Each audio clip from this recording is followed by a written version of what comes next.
আমি নিজে বিশ্বাস করতে পারতাম না নারীদেরও অধিকার আছে। আমরা স্টেট ফর হারল্যান্ড ক্যাম্পেইনে যুক্ত হয়ে ভূমি বিষয়ে আমাদের অধিকার বিষয়ে জানতে পারি। 2021 সালে এই সিডি অফিসাররা আমাদের এখানে আসে কয়েকজন মহিলা নিয়ে আমরা দল গঠন করে আমরা বলি যে আমরা একসাথে না থাকলে এগিয়ে যেতে পারবো না। মানে এছাড়াও আমরা জানতে পারি কৃষি বিষয়ে, ভূমি বিষয়ে, তারপর আমাদের এই যে মজুরি কম আমরা আগে জানতে পারতাম না। সরকারি হিসেবে যে সুযোগ সুবিধা আছে, যে আমাদের এই ইউনিয়ন পরিষদে এই বিধবা ভাতা বা বয়স্ক ভাতা, এই বীজগুলো যে আমাদেরকে বিনা পয়সা দেওয়া হয়, এখন এই স্টেট ফর হারল্যান্ডে যুক্ত হয়ে আমরা এগুলো বিষয় নিয়ে জানতে পারি। এভাবে আমরা যখন কাজ করতে শুরু করি, এই ইউনিয়ন পরিষদে গিয়ে আবার স্যারকে বললাম। স্যার বলতেছে যে এখন তো বন্ধ হয়ে গেছে খাস জমি দেওয়ার, তাহলে তো দেওয়া যাবে না। তো পরে ফির ভূমি অফিসারকে বলল যে সরকারের কাছ থেকে যে পাকা বাড়ি দেওয়ার জন্য সুযোগ সুবিধা আসছে। তো পরে আমরা চিন্তা করলাম যে আমাদের তো বাড়ি নাই, এই ভাঙ্গা বাড়ি, তো আচ্ছা ঠিক আছে বাড়ি নিব। বাড়ি পাওয়ার জন্য আবেদনপত্র সংগ্রহ করার পর প্যারালিগাল সাবিনা দিদি নিয়ে ফর্ম পূরণ করে ইউনিয়ন স্যারের কাছে জমা দেয়। আমাদের নিজস্ব জমিতে যে 10টি পাকা বাড়ি দেওয়া হয়েছে, তার মধ্যে আমিও একটা পেয়েছি। আমরা দেখেছি বিগত 5-10 বছর আগে সংখ্যালঘুদের উপরে তারা অনেক নির্যাতনের শিকার হয়েছে।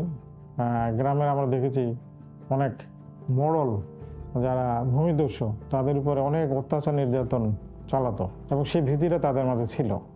আদিবাসীরা আসলেই আগে ভূমি সম্পর্কে তাদের তথ্যজ্ঞান ছিল না।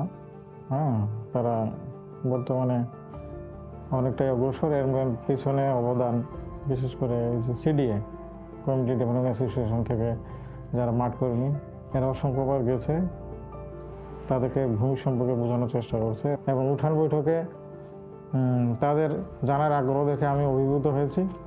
এই কারণে আমি তাদেরকে আমার পক্ষ থেকে তথা সরকারের পক্ষ থেকে তারা যাদের সার্বিক সহযোগিতা পায় আমি কথা দিয়েছি। বর্তমানে সেখানে তাদেরকে 10টি আশ্রয় প্রকল্পের আওতায় জমি সহ বাড়ি বরাদ্দ দেওয়া হয়েছে। তারা বিশেষ করে নারীরা অনেক অ্যাডভান্স, নারীরা এখন আসে। ভূমির ব্যাপারে তাদের কিভাবে খাজনা দিতে হয়, কিভাবে নামজারি করতে হয়, কিভাবে সেটেলমেন্টে জমি রেকর্ড করতে হয়, এই ব্যাপারে তাদের যথেষ্ট আগ্রহ এবং শোনার জন্য তারা জানার জন্য আসে।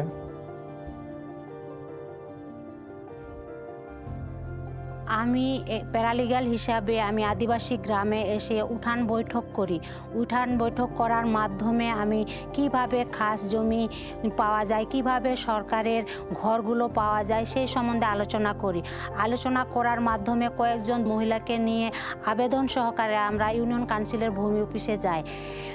ইউনিয়ন কাউন্সিলের ভূমি অফিসে যাওয়ার পরে যোগাযোগ করার পরে আমরা এই গ্রামে আদিবাসীরা 10টা ঘর পেয়েছেন। আমি তো জানি কোথায় কোথায় গেলে কোন কোন জায়গায় গেলে এই সুবিধাগুলো আমরা পাই। আমি আশা করি এই ক্যাম্পেইন যদি নাও থাকে পরবর্তীতে এই কাজগুলো সামলাতে কিংবা সহযোগিতা করতে পারবো।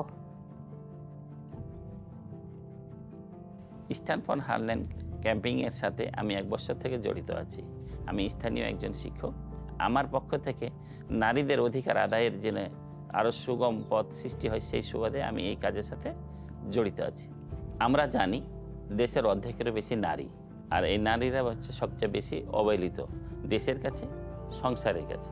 বিশেষ করে আদিবাসী নারীরা অনেক পিছিয়ে আছে, তাদেরকে ফিরিয়ে আনার দায়িত্ব সরকার এবং সমাজের সকলেরই। আমি একজন নারী কৃষক, কিন্তু আমরা নারী পুরুষ সমান কাজ করি, কিন্তু আমাদেরকে সমান মজুরি দেওয়া হয় না। এখন উঠোন বৈঠক করে জানতে পারছি যে আমাদের সমান মজুরি পাওয়ার অধিকার আছে। এখন আগে ভয় পাইতাম, এখন আর ভয় পাই না। ওরা যদি পায় 500 টাকা, আমরা কেন 500 টাকা পাবো না? আমাদের তো পাওয়ার অধিকার আছে, এক সমান মজুরি পাওয়ার অধিকার আছে। আমি আগে খাস জমি বিষয়ে কিছু জানতাম না। এই যে স্ট্যান্ড ফর হারল্যান্ড ক্যাম্পে যুক্ত হয়ে আমরা খাস জমি যে নারীদের অধিকার আছে ওইটা জানতে পারলাম। আগে জানতাম না যে বাবাদের সম্পত্তি মেয়েরা পায়। এখন আমি দাবি করতে পারবো যে আমার বাবার সম্পত্তি আমি পাইতে পারবো। আমরা আগে আসলেই মনে করতাম না যে নারীদের, আমাদের আদিবাসী নারীদের যে কোনো অধিকার যে আছে কি ছিল সেটা ভাবতাম না।